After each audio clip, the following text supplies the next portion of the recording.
Start streaming. Stream. Let's get my beautiful face in the middle.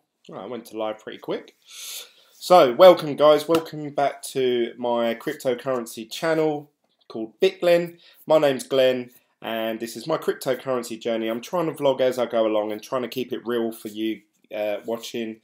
You know, I'm not doing any shilling or any paid promotional stuff yet, so well, I say yeah at all. Don't even get paid for the YouTube videos, but I wanted a place where, you know, it's real and you can get an honest opinion from a good group of guys. So if you want to chat to me outside of these YouTube videos, you can contact me through the in the description. There's a link to our Telegram group chat, and me and the guys that you'll see pop up above my head hopefully soon, they're all in there, and we all have you know, our own view and take and perspective on cryptocurrencies, and I'd love to hear from you guys as well watching this video. Don't forget to subscribe to this channel if you're new, and don't forget to give this video a thumbs up if you like this content. So what are we going to talk about today? So probably one of the most eccentric personalities in the cryptocurrency space has got to be John McAfee. And a lot of people either love him or hate him. So on Twitter, YouTube, Facebook, you get people that really don't listen to anything he says, or, you know, he's just always scamming, he's always shilling, he's always on, you know, on some sort of play. But then there's other people that really value his opinion and really value his maths and science, you know, his logic behind certain things. And obviously, for someone like me, I'm actually on the fence. You know, I don't particularly rave about John McAfee, but then I don't also slag him off, I suppose, if you know what I mean. So I've always maintained that in this cryptocurrency game, if you're new to cryptocurrency, or even just sort of, you know, just started off, you have to get your information from several different sources. Don't just believe what I say. I don't know what I'm talking about half the time. And don't just, you know, believe what a millionaire on YouTube says, because obviously he probably has a agenda for why he wants Bitcoin to be worth $1 million, because obviously he's probably got 1,000 Bitcoin stored away somewhere. So you have to take different opinions from different places and obviously make your own mind up where you feel things are going to go. And today I wanted to talk about in particular sort of a plus and a negative about saying that John McAfee's come out and said that since yesterday.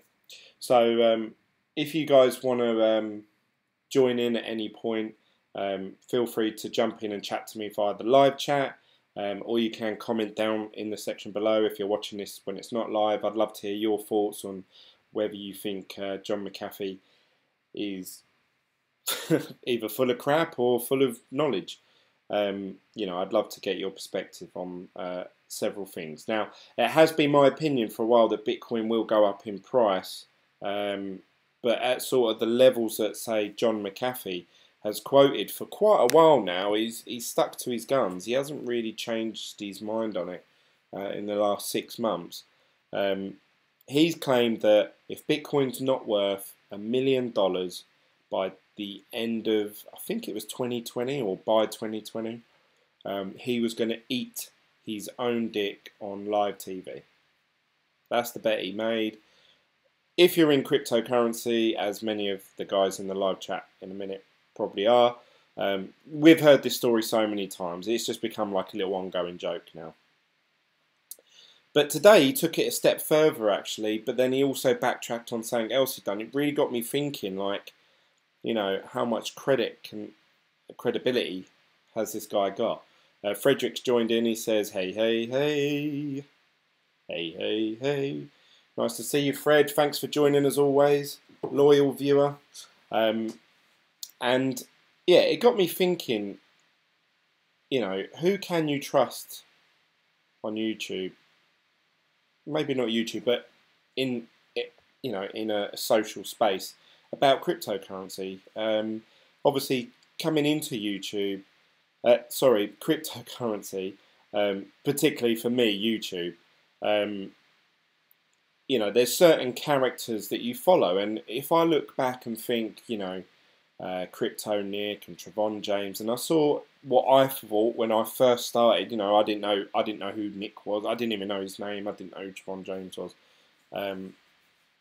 You start to watch their videos about how they make money, and you think, yeah, like normal people, poor people, if you like, making money. Like, yeah, I'm all for that. Let's, you know, and you get wrapped up in it. But then obviously you know, they're closed down now because you know, they were operating scams and promoting stuff that they shouldn't, and then you get onto like Superman, who obviously, from what all we can gather at the moment is that he seems to receive some sort of funds for the coins and ICOs that he mentions, and he talks about them a lot. So you think, oh, he's earning a decent whack. So you have to sort of take what he says with a pinch of salt as well.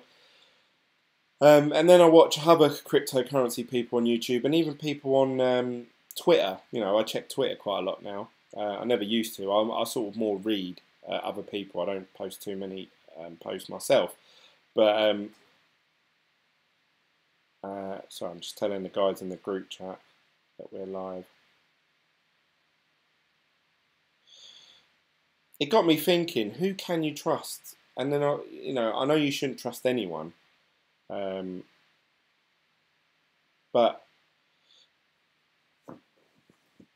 you know, who can you go to for genuine information, like honest, genuine information that's down to earth, that's on a real level? And it just really reinforced me that, you know, this channel that I've created, I've tried to keep it as real as possible, even to the extent that the last episode I'd done was me drunk. So if I was going to slip up and say something that could have discriminated me in any way, it would have been that episode. But you know, people have seen me half asleep, people have seen me drunk, people have seen me down, ill, and I've always sort of maintained the same level of, you know, honesty and transparency, probably more than I should do, as I've been told by several people. You know, I give away too much of my own personal information, my own personal data. So that is something that I've always tried to maintain, and whether it pays off for me or not, I don't know. I have no, at this point, as it stands right now, no, it doesn't. It actually takes up a lot of my time, causes me arguments with the missus. You know, at the minute, it's not paying off for me. Not that, you know, but I enjoy doing it, so I'll continue to keep doing it. And I'd like to think that if you're watching this channel, if you've watched this video, one thing that I can guarantee you is that you will always get my honest opinion. Even the only thing really I've earned referral commission wise from any of my YouTube videos really is hash flare, and even to the extent the other day, once I didn't like something they'd done in their business, I said, right, I'm not recommending it anymore, and I suggest that you don't sign up to them, and just be careful, be cautious. So I'm really trying to be as honest and transparent as I can be. Now, if I believe something to be a good investment or a good opportunity, and I announce it to people, and then it turns out it's not, you could say, well, Glenn, you know, but that was my honest opinion at the time. At the time I read something, at the time I see something, the time I confer with people in the Team BitGlen community, and they're all like, yeah, I think that's really good, and I start thinking, oh, okay, me and a few people all agree with the same thing, yeah, I'll mention it in a video, or something like that. Anyway, that's just something I thought I'd reassure you guys. So let's get into what I wanted to show you guys today. Actually, I'm going to show you this. Normally I just show you websites and I talk over them, but I actually wanted to show this clip. Now, this is an interview, really good interview, by a YouTuber called Valuetainment.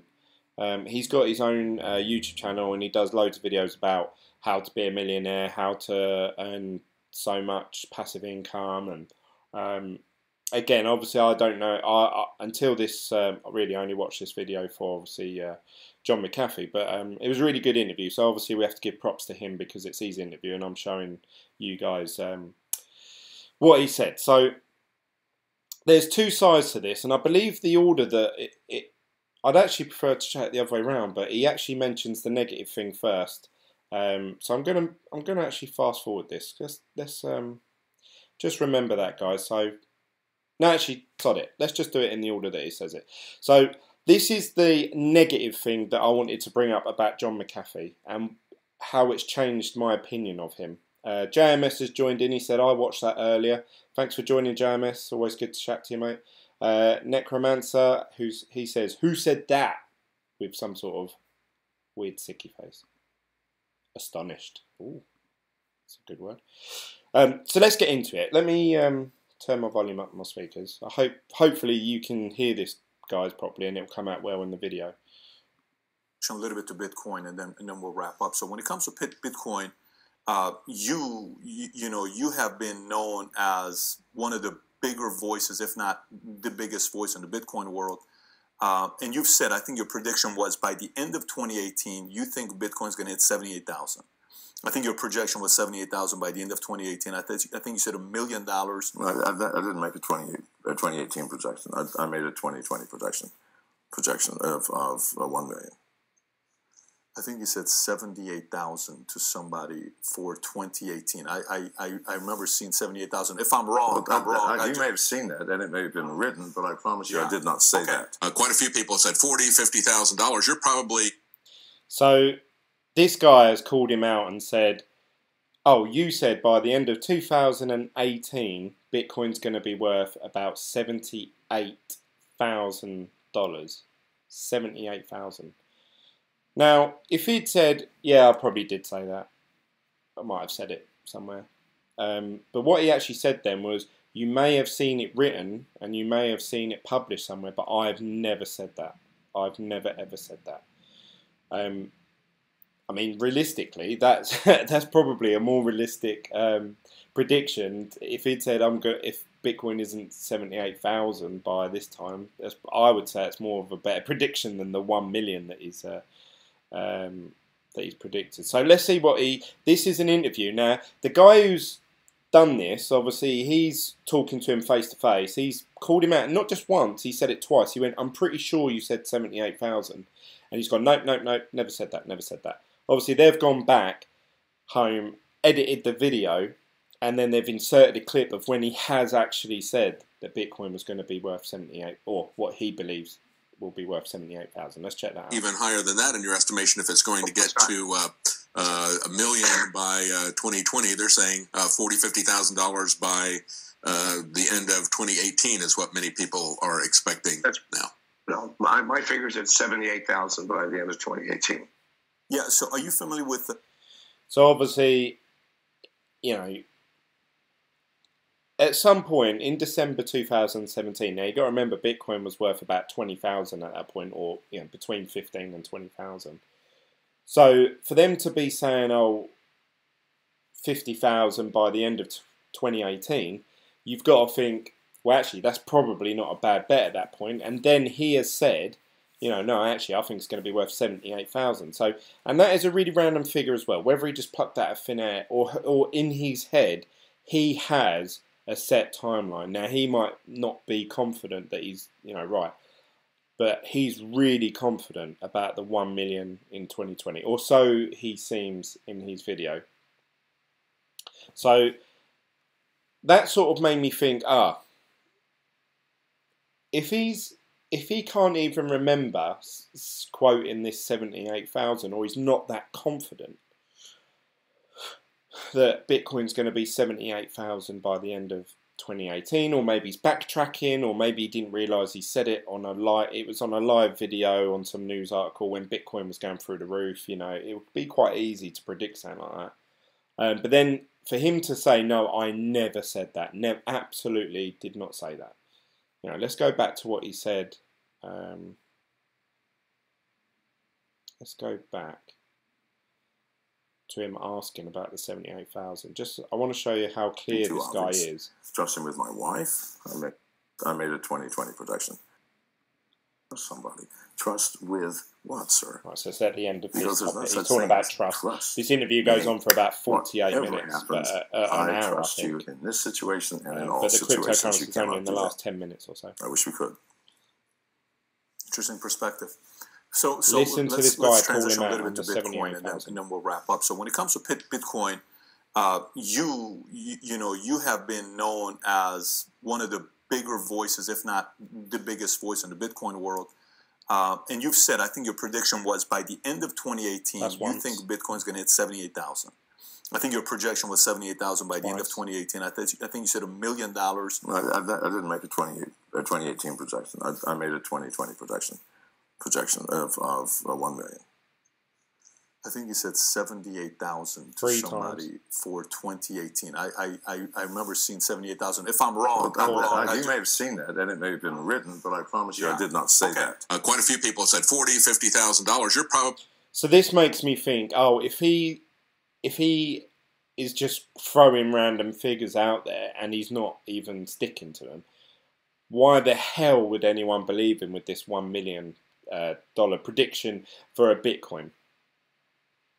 So at this point, he's going to have to say something pretty convincing or show something pretty convincing how he got to these figures and why he honestly believes that. And obviously he has in the past. He sort of mentioned, Bitcoin. The way he's doing his maths to get to that figure is by how many people are adopting new wallets and how many people are actually accepting and using Bitcoin. So it's all well and good me and you using Bitcoin, but unless there's someone who's willing to take it as a merchant, so someone who's going to sell me fruit and veg or a DVD, unless there's someone accepting it, then there's nowhere for it to go, which is, I think, where we're at the minute. There's not many places you can actually spend Bitcoin, apart from exchanges for other cryptocurrencies. So that's how he's basing his maths. So that's the negative thing. I don't know what you guys feel. What do you feel about that? Him saying, I promise you I didn't say that. But then there's this clip of him saying even higher than that in your estimation if it's going to get to $1 million by 2020. They're saying $40,000, $50,000 by the end of 2018 is what many people are expecting now. No, my figure's at 78,000 by the end of 2018. There you go. He said it. So really good bit of editing. Obviously, that guy who's gone into that interview had that figure. He's obviously done his research and he's written that down because, for him to quote that, it's pretty spot on. So he's like, no, I'm pretty sure you did say 78,000. And he's gone, no. And obviously, he's in McAfee's house. He's obviously doing this interview and he can't flat out say, no, you definitely did. I saw a clip of you say it. He was talking earlier on in the video about how John McAfee's got a gun beside him off camera, and there's men walking around in the background. You see them with guns as they answer the door to someone. So, I don't know, probably an intimidating place to be able, saying, actually, you're chatting shit. So, he's come out and said that, and obviously shown a clip. Anyway, that's all I wanted to show you guys in terms of like the negative thing about listening to John McAfee's price predictions. So let's move on to a more positive note. Yeah, so are you familiar with Jordan Belfort? The guy, the Wolf of Wall Street? Yeah, of course. Let's fast forward this bit. Listen, it's Pandora's box. The box has been opened. For a while, Series 766. A really good interview, actually, about these money. I'm not talking small money. We're talking big money here. He's talking about regulation. If you had one person per citizen in the country to use Bitcoin to buy things. Okay, so go to... It's a very small portion, by the way. But here's the misconception. The misconception is that legislation... Where was it? If it goes in the direction of these 21 million, Bitcoins being used, and 4 million is lost, I think. I don't know the number that was lost. I think it's 4 million of them that was lost, some number like that. Don't you think a guy like that, and these guys who control elections and control all these... I want a question for you. So, he does not understand digital currencies and how they work. Listen, it's Pandora's box. The box has... are expecting now. the Wolf of Wall Street. Yeah, of course. Lose their tail. I don't know where Coin it is now. expands in its user base, both people who hold the coin and people who accept the coin for payment. It's skyrocketing. It's skyrocketing. So it's not going to disappear. It can't possibly go to zero. It can only grow as the user base grows. So, so something he said there as well that I don't like. He said it can't go to zero. It can, and it can go pretty close to zero. I've got no, I don't want to beat around the bush. It could go to zero. All it takes is for someone to magically come out with some sort of hack or coding that makes Bitcoin completely irrelevant. It could go to zero. Saying that, BitConnect is still worth money. God damn you, BitConnect! How? So yeah, that's the second point. But I think this is where he's touching on to where he thinks Bitcoin's going to be worth more than $1 million, and he's saying that the $1 million is a low estimate. That's why he thinks he's so safe. it's impossible. Belfort, I don't know how smart he is. He's wrong. He does not understand digital currencies and how they work. Listen, it's Pandora's box. The box has been opened. The spirits are invading the room, and they will not go back in. And you have to believe it. Digital currencies will replace fiat currencies. Why? Good God, I have a wallet on my phone, which is an entire bank. Lending money, sending wires, I don't have to go to the bank. It takes me 10 seconds to do a wire. 10. I've got to go down to the bank, fill out a bunch of forms. No, that's nonsense. Utter nonsense. Do you think that is going to go to zero and we're going to go back to this incredibly dull and bizarre way of using money with banks? Please God. So I got a rebuttal for that one. A question for you. So Yes. for me, I've been in the financial industry for a while. Series 766. Right. I want to get this clear. I want to get some number like that. Don't you think? It says, listen, make the. No. Somebody says, let's make it difficult for these guys to use their. Do with it. But in fact, go ahead and do what you want on your credit card. We're not using credit cards. World. So this guy is basically saying, look, if you get the richest people in the world and they all have the ears of politicians and kings, and queens of countries, and they turn around and say, well, actually, can you make it, right, this Bitcoin's really getting on my tits now, it's making me lose money through the fiat system. Can you, make it illegal, or can you put some regulation in so that the small person can't get involved and only certain investors can? And obviously he goes on to say, well, my answer to that is, when America tried banning alcohol, so no one could drink alcohol in America, during that decade, more people drank alcohol than there's ever been. It was at its peak. And he was also talking about smoking weed is illegal in America, but he said, I challenge you to go up to someone and say, have you ever smoked weed? And for someone to say no. Actually, I'm one of them people. I've never smoked weed. But, it's very rare. So he's got a really good point there. And I've said that ages ago. Someone said to me, yeah, but Glenn, regulation, in the comments. And I said, I think regulation is probably one of the best things that could happen to Bitcoin. If they make it a bit more secure and more reassuring for new investors to come in, new people, the price is going to only go up. And if they try, if a country tries to say, right, do you know what, we're flat out banning all cryptocurrencies, which I think there have been a few countries that have tried, eventually they have to retract and say, okay, well, we're going to allow it, but you can't stop it. You think back at BitTorrent or uTorrent, or just peer-to-peer, people streaming movies and downloading music and stuff like that.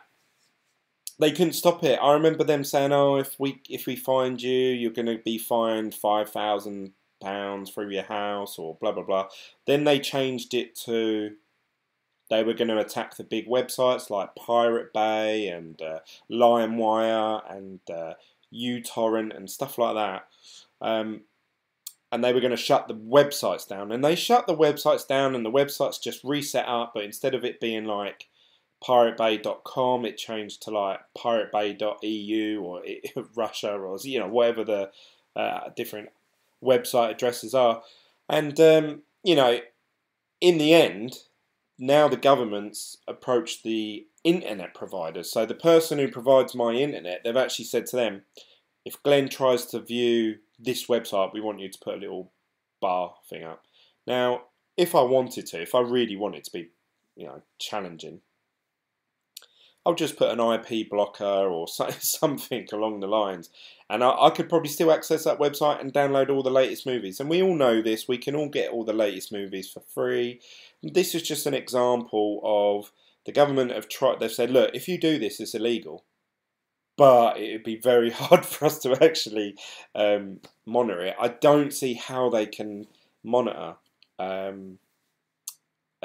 Bitcoin and cryptocurrencies. Now, a good point that John McAfee comes up with, and I've just never thought about it, he said, in the past, with fiat money, if they said, right, it's illegal to give mortgages to people that earn, less than three times what the mortgage is, or whatever, I don't know, where, some sort of raw law in place. Now, if someone was doing it, they could either shut down their business or cut them off at the exchange, or shut down the whole exchange, so no exchanges will accept that company or whatever like that. And he could do the same with cryptocurrency. So imagine America saying, okay, Binance is against the law in this country, but he was saying, like, now they've made decentralized exchanges. And he was like, you can't stop that. You can't, there's no one to go to. There's no one to say, right, can you stop exchanging from Bitcoin to Litecoin between yourselves? Do you know what I mean? You can't. Like, it's illegal for me to play poker in a public place and for gambling reasons. People do it all the time. And I think he has got a point there. It would be very, very difficult. If anything, I think that the government should be thinking the other way, right, while it's at this stage, we are going to make it so that, you should declare it, and we'll give you some sort of security in place. Like if you lose all your money or the volatility, we'll cover so much, so you get money back. But to receive that benefit, you also have to pay tax on any gains you make. And obviously, if governments got behind it, obviously the price of it would go higher. I haven't thought that through properly, but something like that, because at the minute it'd be very easy for me to just transfer all my cryptocurrency into, I don't know, Monero, and transfer it to a different wallet address, keep it stored somewhere safe. And if anyone comes knocking and say, do you own any crypto? I'll be like, no. And then challenge them to say, well, go on and find out. Like, how can you associate that wallet with me apart from through my IP address, which I used a blocker or to create or something? I don't know. Like, it'd be very hard. So I do agree with John there that Bitcoin is going to be very hard to police if the governments chose to go down that route, which I'm sure we'll see some. You think all the countries around the world, you're going to have some people that are really up for it, and you're going to have some people that will want to ban it, and everyone will have a close eye on that country to see how it pans out and how they manage to get around it. And if a country became successful at doing that, I think other countries will follow suit, maybe if it was in their best interest. But it'll be interesting to see actually what happens to that, and obviously we're in for the ride. So let's see what else he has to say. You have no power. Make the laws, make whatever you want. It will make no difference. You are that certain about it? Well, I'm a technologist, for God's sake. We're talking technology. I mean, a lot of technology people have been wrong in the past before, though. But you're that certain about it. Not wrong about their technology. And this is technology. I'm telling you something. Just like I can tell you antivirus software does not work because it cannot stop. This was quite surprising to me, actually. Obviously, his brand is McAfee antivirus software, and he openly says none of it works. And I went to buy a laptop the other day, and Curry said, oh no, you need to have this antivirus. And I was thinking in my head, who talks about viruses these days? Like, I very rarely hear people talking about viruses. I don't know. I might be completely wrong. I don't know. Like the software that you have built into your Windows or your Mac firewall settings are normally pretty good. I think the fear nowadays is more informational hacking or gaining. So a hacker accessing my personal details and creating a credit card out of it. Not so much sending me a virus. You know, but anyway, you would think he's the last person on earth that is going to say, yeah, none of it. And he says the antivirus software it's no good no more, because he was like the level of hackers out there. There's no way you can stop it. There's no software that could stop it. So I thought that was really interesting. Obviously, you find out like in this interview that actually he sold his antivirus software, so he doesn't actually own any of it. So he has no benefit on whether McAfee does well or not. It's just his name, and obviously because we're all used to the name, but he doesn't own McAfee at all anymore. He sold it for like millions and millions of pounds. That's why he's a millionaire. So you know, that's quite interesting. The fact that I just thought he'd have some sort of allegiance to his own brand, but he said there's all them antivirus softwares don't work, you know. So I thought that was really interesting actually. But that was a little side note, nothing to do with cryptocurrency. In the world. I said that earlier. Why? Because it technologically can't. Nothing can. Now, same thing with Bitcoin. You can't stop Bitcoin. This is a fact. Technologically impossible. Cannot be done, sir. Is your number on the $1 million based on a math? And I know you're a math guy. I think you got a major in mathematics, right? I think. Yeah. So this is it. Actually, this is where he's like, "How do you get to this figure?" And this is really interesting. Actually, this is where he goes off and says, "I believe it'll be 1 million because of this." So let's check out what he says. Your mathematics, and as somebody who's a math guy, and your brain is wired, everything is math.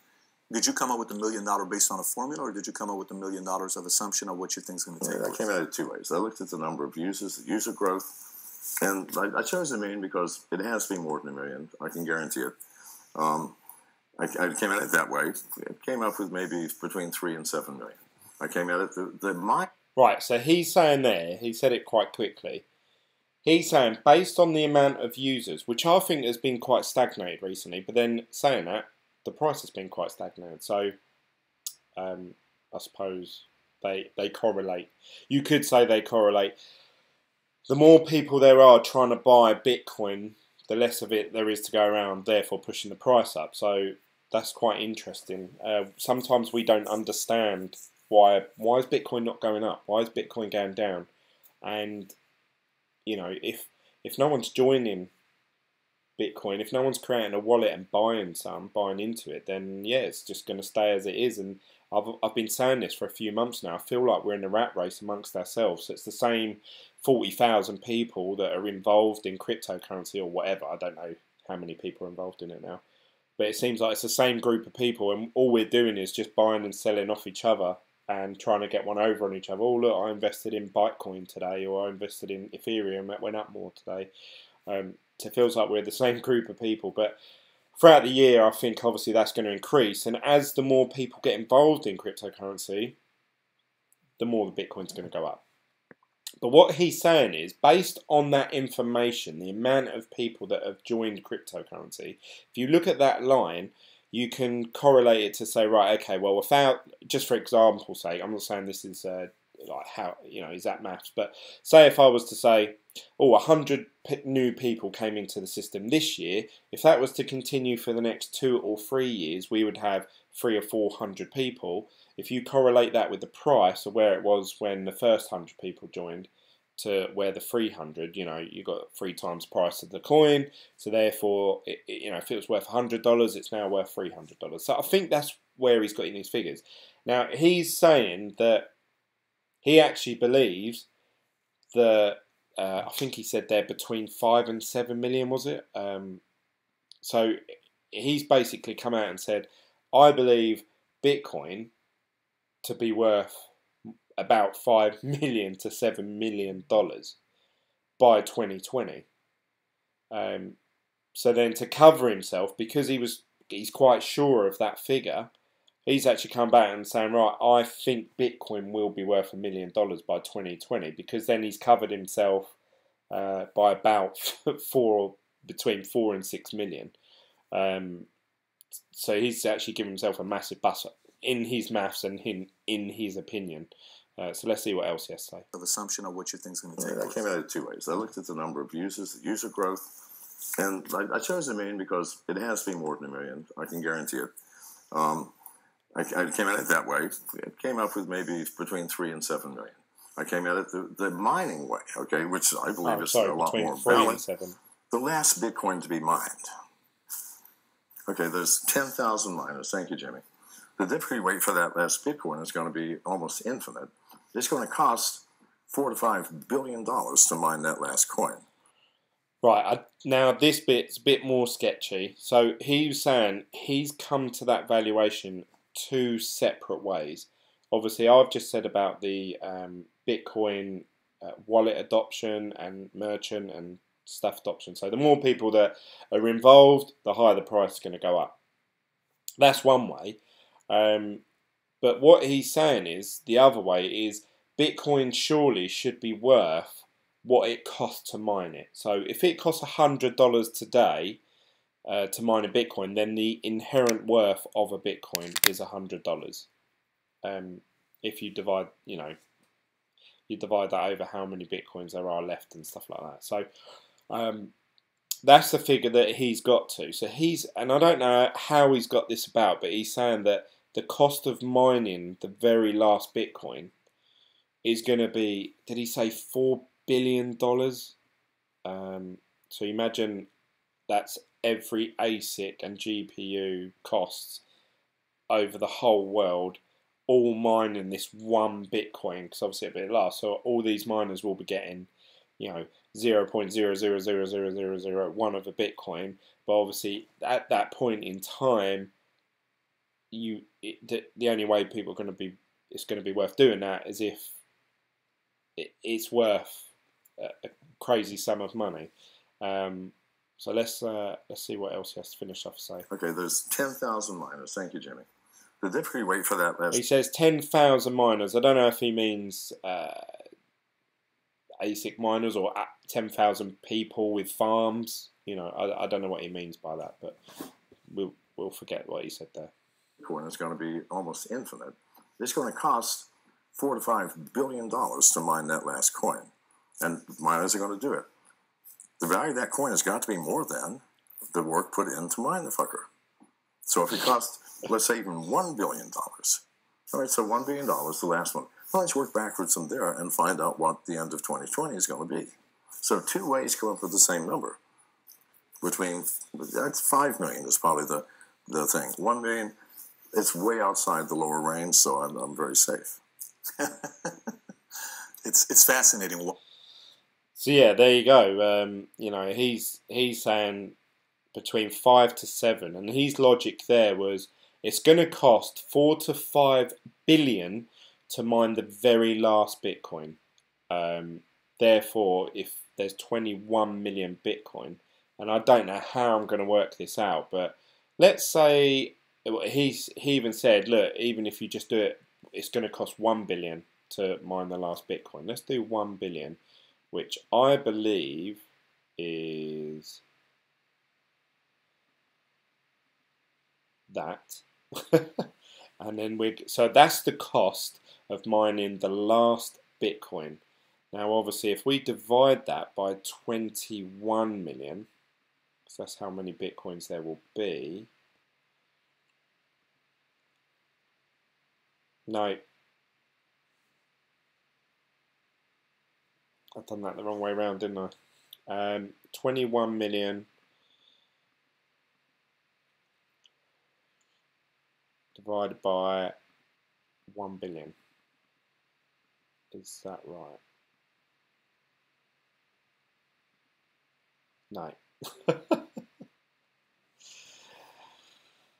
Ay. But anyway, you get where I'm trying to come. Someone tell me how I do that maths properly, because I completely mess that up. So yeah, he's saying, you know, there's two ways that he's come at it. The adoption route, which he believes it'll be worth between 3 and 7 million. Then he's also looked at this $1 billion to mine the last Bitcoin. Therefore, if you divide that 1 billion, you know, into how many Bitcoins are left at that time or whatever, therefore you're going to get to a figure that's, you know, I think he said 5 billion then. 5 million, sorry. So he's come up with two different mathematical equations in his head, the way he's worked it out. One of them says between 3 and 7 million, and the other one says between 5. So you've got to say on average, obviously, between the two different ways, he's looking at by 2020, Bitcoin being worth 5 million. But then to cover himself, when he's made this big bet, this big determination, he's gone slightly under, or quite a bit under, and said, right, it's going to be worth at least $1 million. So therefore, when you listen to that, obviously as a YouTuber, you'll see a lot of, and obviously you guys have seen my thumbnail, I assume, and the title, and I've done the same. You'll see a lot of YouTubers saying, Bitcoin going to 5 million. You know, I tried doing mine with a question mark, so it made it very clear that it was a question, not a statement. You'll see a lot of YouTubers saying Bitcoins go to 5 million by 2020, and obviously things like that make people think, oh shit, I better get involved now. Why it's only 9,000, which could be true, could be a bad decision, could be a good decision. So I just thought it's interesting to hear what you want to hear. That's what we all want to hear, isn't it? We all want to hear your Bitcoin's going to be worth $7 million in the future. We're all like, yes, I've done the right thing, and I've done the right thing by my family, and you know, all that shit that I've had to go through for 3 years, people trying to explain it to people over and over again. It's all going to pay off. Once I'm driving around in that Lamborghini, people are like, I wish I got involved in Bitcoin like Glenn did. That's what you want to hear. But then on the flip side of that, just before that, obviously him saying, no, I never said 78,000. No, I can promise you that. And then there's a clip of him online doing a live chat saying, I think Bitcoin's going to 78,000. And makes you think, he's, you know, his head's not there. And I know he's you know, he's a character, and he's quite open. Obviously he does drugs. I mean, he's drinking alcohol during this interview. And I think every interview I've ever seen him in, the way he moves, you know, so you got to think a lot of the time he's pissed. And everyone knows you shouldn't talk about cryptocurrency while pissed. So you have to take what he says with a pinch of salt. But it's my belief that people will just hear what they want to hear. They will just hear the 5 to 7 million per Bitcoin and jump on the bandwagon. Oh my God, John McAfee's the man because he's saying what I want to hear. He's telling me what I want to hear. So take what he says with a pinch of salt. Take what I say with a pinch of salt. If you don't know what that means in your country, it means, you know, be cautious. So, you know, I just thought I'd bring that to your guys' attention. Really good interview. I recommend you watch it on Valuetainment channel. I'm actually going to subscribe to his channel because there's a couple of other videos I wanted to watch on his. So yeah, I thought that was really interesting. And then I started watching I've noticed a few YouTubers talking about Bitcoin going to 1 million maybe this year, next year, and all that. And I thought, oh God, they're all jumping in on it.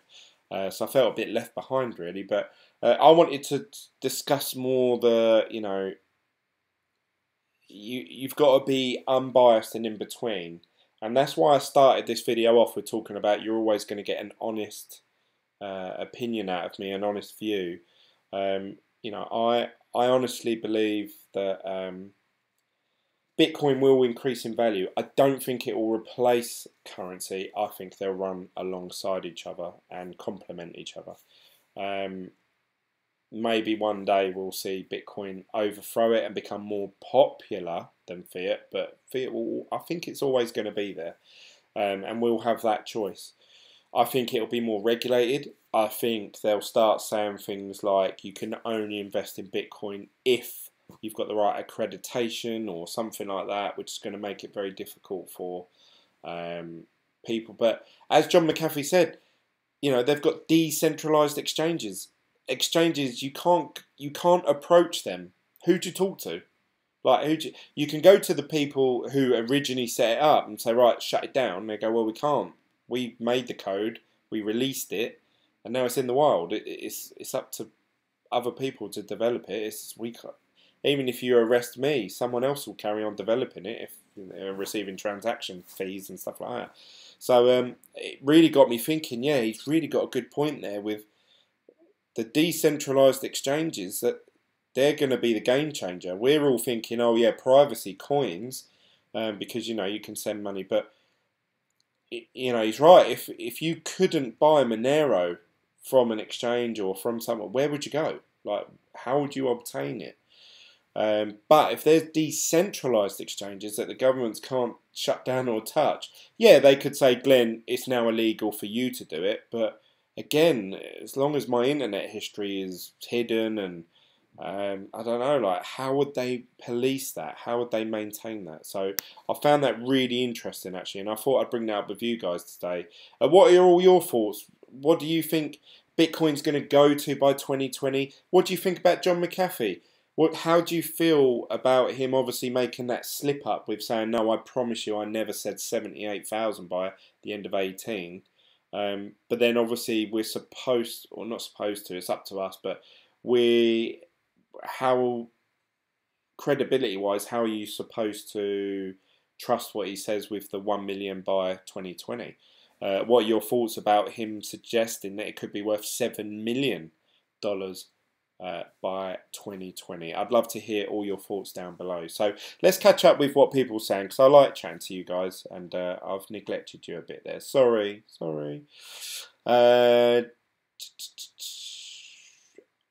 Mark says he is a raging cokehead anyway. Bogdan says, LOL, 7 million. Okay, so I'm a millionaire. This is it. Bogdan, you've just said what he has said, what you would love to hear. You know, I'd love to tell you you're a millionaire, but you can't. Unfortunately, you have to actually do something to achieve that millionaire. You either need to hold on to Bitcoin or increase your position. And wait along, you know, like a year, 2 years, 3 years, to see if you are actually a millionaire, I'm afraid. Fryer says he is a weapon-wielding, Trump-supporting, self-centered maniac who is calling Bitcoin for his own good. No reason to believe anything he says. And I did touch on that, Fryer. He has said in the past that he owns this mining farm in America, and he mines his own Bitcoin. And someone did say to him, well, how many ASIC miners do you own? And he said 6,000. So if he's got 6,000 Antminer S9s, you know, you can imagine he's mining quite a few bit, and he's been doing it for quite a while as well. It's not like he started 6 months ago when I did. He started a couple of years ago, so he's probably accumulated a decent chunk of Bitcoin.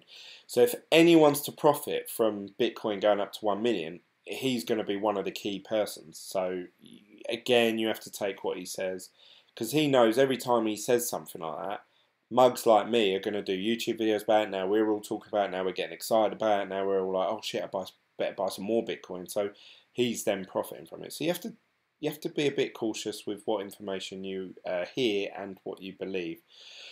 BP says, hi Glenn, love the drunk video. Regular thing? It could be your new gimmick. I don't know. Towards the end of the video, I watched back. I didn't watch all of it, but I watched the next day I woke up, and I watched the last, I'd say 5 minutes of it, and I do, because I'm half asleep, I start talking absolute gibberish, and I left the, this is the app, every time I finish my live video I have to click on stop streaming, and that ends the live video. I forgot to do that. I just closed the laptop down because I was half asleep and pissed.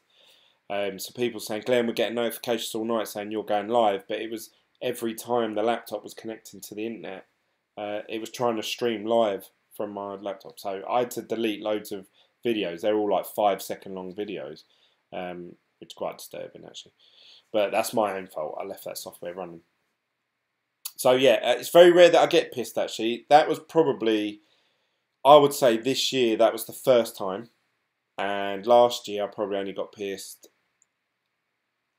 maybe 3 times, maybe 4. And it takes a lot for me to be pissed. I have to drink a lot. I went out with my friend Andy. He couldn't walk at the end of the night, and I came back home and did an hour and a bit long video with you guys. And I think I talked sense for most of it. It was just the end. So I do drink a lot, but that's because obviously I'm quite overweight. So Cecile says, "Bitglen, did you sell your Envian?" Yes, I did. I sold my Envian after that press release they brought out, and I talked about it in length, and I sold it for, what was it, maybe 38 cents. So I actually lost out on some money, and I transferred that to EOS. And EOS has been one of, I was going to talk about this next actually. If you just watch this video for the 7 million, that was pretty much it. So I'm just going to talk with the community now if you don't want to watch this video anymore. But yeah, I actually bought EOS. I transferred about $800 into EOS, and that's been up. It's one of the few coins that is up actually. I bought it at $16.5, $17. It's now 18 and a bit. So happy days. My biggest investment at the minute is EOS. Not saying that I don't believe in Envian anymore, and I don't think they're going to work. And I'm not saying that, but I got out. I'm glad I did, because the price of Envian was at 31 cents earlier. So I thought, shit, we might see a 28 cent Envian token pretty soon, which is cheap, in my opinion. Let's have a little look at the last day, because I'm sure it dropped that low earlier. Oh no, it did. It went into 28 cents. Bargain. I wonder if that is the cheapest we're ever going to see Envian actually. 28 cents. That might be its lowest ever. There's a good idea. Whatever Bitcoin goes down, you drink a shot. Let's see how you get one. Yes, I probably would actually. It would take me a while to get drunk. Pundi X is well sexier than Bitcoin right now. I'm sure it is. I'm sure it is. We all love those cryptocurrencies, and we all want to see them get their edges out. Ooh. Baby London says, salute Bitglen. Salute, salute. David Joe says, hi Glenn. Mark says, the electricity cost is gonna BTC when compared to emerging coins. Kill Bitcoin. Open wide. Eat knob. He's getting right into it. Don't mess with Mark with his cryptocurrency, because he'll eat your knob. Baby London says Envian down to 35 cents. Buy Whiteworm. They will have an antivirus industrial backend. Mark says, if he eats his own dick, wonder if it could give himself a virus. We're at that stage. Dick jokes. Pew! I like it. I thought it was quite funny. There's about 50 of us worldwide. There's 50 of us worldwide. Oh, you're talking about us all being in the rat race? Yeah, probably. Probably the same 50 people, just investing in different currencies. JMS says, how much Bitcoin you think he has? I think he has a lot. Like I say, he's claimed that he's got this massive mining farm, and he's been accumulating coins for quite a while. So I do believe him on that aspect, because a lot of what he says seems to tally up with obviously the research I've done in the past for mining. Penfold says BTC going down to 8.8 within the next 48 hours. I think it was down to 9k when I started watching that video. It's now 9222. So yeah, it could go down to 88. Don't see why not. I've been saying this for a while now, and I've been so excited about it coming up. I believe that Bitcoin and cryptocurrencies will start to rise from mid-May. I've been saying this for a while, and we're currently 1 week away from mid-May. So I wonder if, and this is not financial advice, this is just pure speculation and my thoughts alone. I wonder if now is the cheapest you're going to see Bitcoin the rest of this year at least.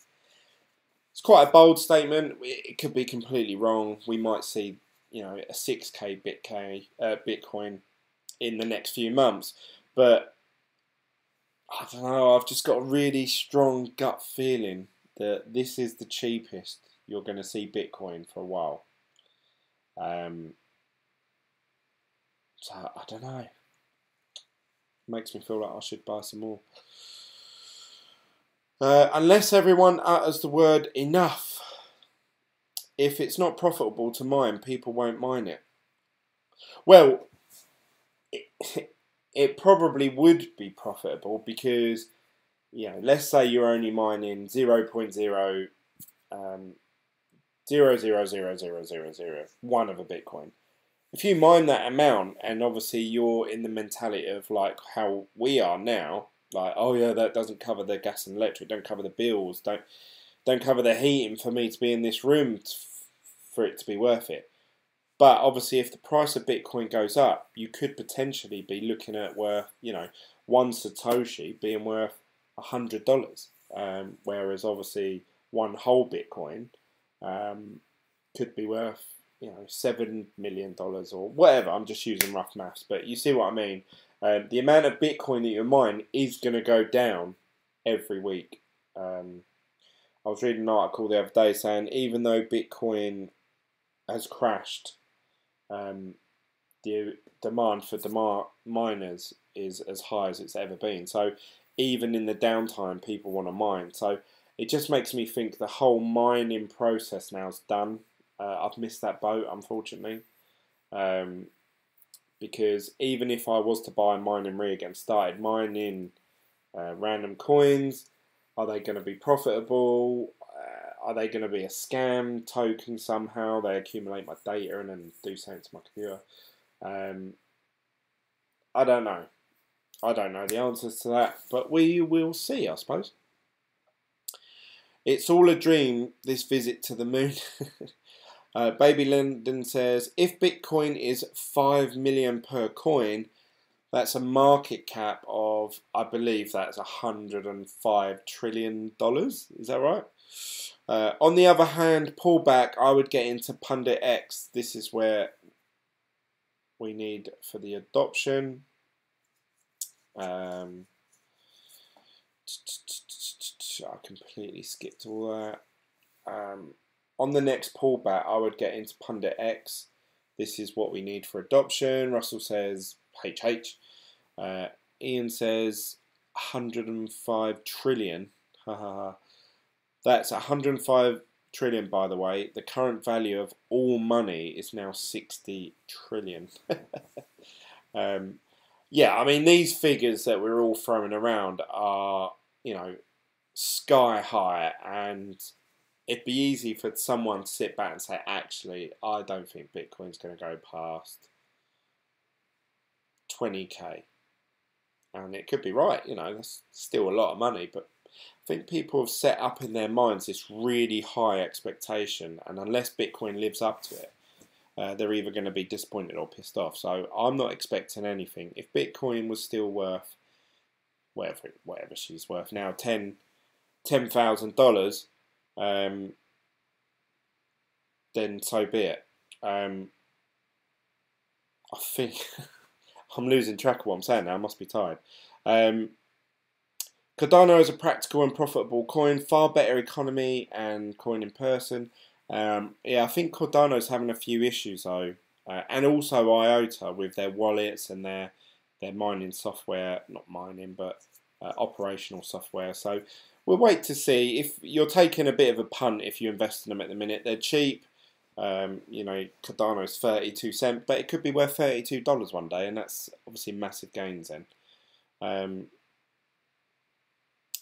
If Bitcoin has, JMS says, supposedly he sold off the mining farm. Well, that would make sense, actually. He's probably going to make more money out of these second-hand machines than obviously he paid for them, and it's instant cash there and then he can just buy Bitcoin with it.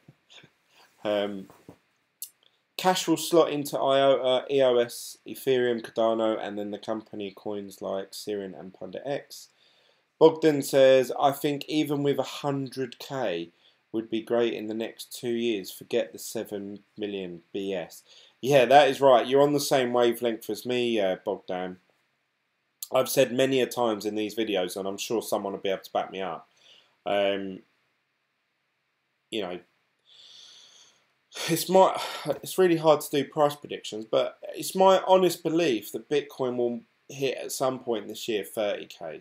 When that'll be, I don't know, and if it hits it, will it be a bubble and shoot straight down?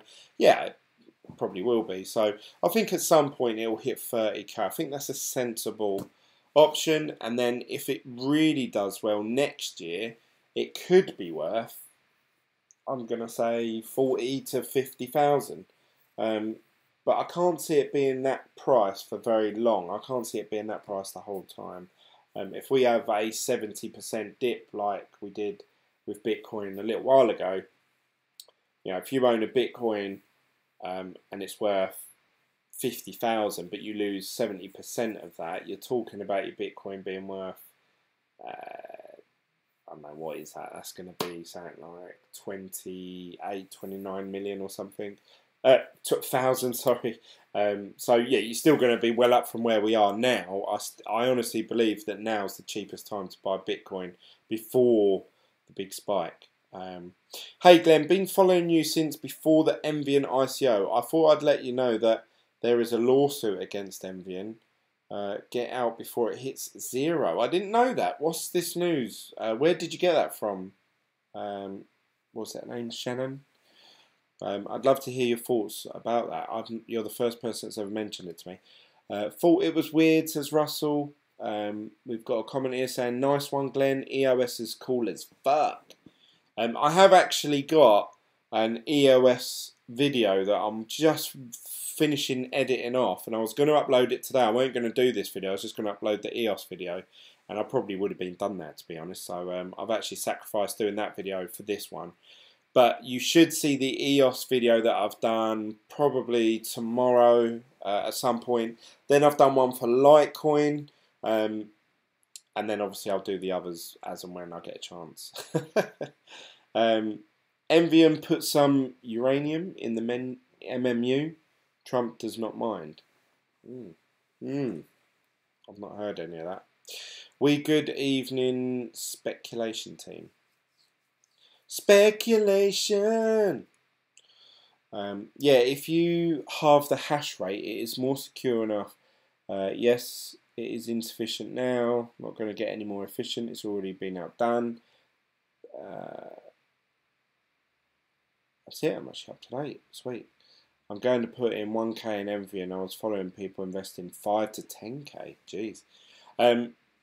So yeah, that's all that's happened really. So in the last 2 to 3 days, Bitcoin has slowly gone down. I always say that obviously Sunday is buying day, but generally, as a rule of thumb, it's moved over to Monday. Monday seems the best time to pick up deals. In my opinion, that's not financial advice. That's just saying I've noticed. But this actually has carried on now. So this has gone from Monday, Tuesday, today's Wednesday, I believe. Tomorrow's going to be Thursday. Is that right? Or are we on Tuesday today and tomorrow's Wednesday? I think tomorrow's Wednesday. So, you know, I think we're in for a run. And I think it'll be a steep. So, I don't know. What do you guys think? So Cortana says, when is Ripple going to moon? I don't think they're going to moon anytime soon. I did read that Ripple are actually being taken to court or being pushed hard on because they believe their business model is a money grabber, or I don't know how you say it, what the phrase was. But they think Bitcoin, they think that Ripple are incentivizing people to hold on to coin because they're going to make profit later on, which this is the trouble with coins being centralized. There's no one to go to for Bitcoin. There's no one you can knock on the door and say, can you stop this Bitcoin? It's starting to get on our tits. So it's going to be really hard if governments do go down that route. I hope they're more clever about it and they try and figure out a way of actually incentivizing us to tell them what we're doing. So I don't know. What do you guys think? Consensus will get you Wall Street podgies on fire this year. Sorry, I don't know what that means, Mark. Apparently, they're trying to force Envian to refund all token holders with the ICO money. This is a group of investors looking for others to help with the case. Warren Buffett is indirectly investing in Ripple, considering how many Ripple is already working with a lot of financial situations. Mountain Dew says all stock markets will put and take crypto in for a bit, then dump. Trump walk away from the Iran deal. I don't know about that. You're getting quite deep into politics and cryptocurrency as a whole there. But that's it from me, guys. I'm going to wrap this video up. I hope you like that content and that chat today about obviously what John McAfee had to say. Please comment down below any thoughts. If you agree with me with saying, if you disagree, I'd love to hear your thoughts. I love hearing different sides and versions because it makes me think, oh yeah, I never thought of that. You know, I wish I thought of that earlier. So I love hearing all your thoughts. Don't forget to give this video a thumbs up. Don't forget also, if you want to chat to me personally or anyone else that's in this group chat that you can see, I think you guys should all be in the group chat. But click the link down below in the description. That'll take you through to my homepage. You can have a look on there. The different clothes and stuff they have on there. So I hope you've enjoyed that, guys. I'll see you on the next video from Glen, and that's it. Night.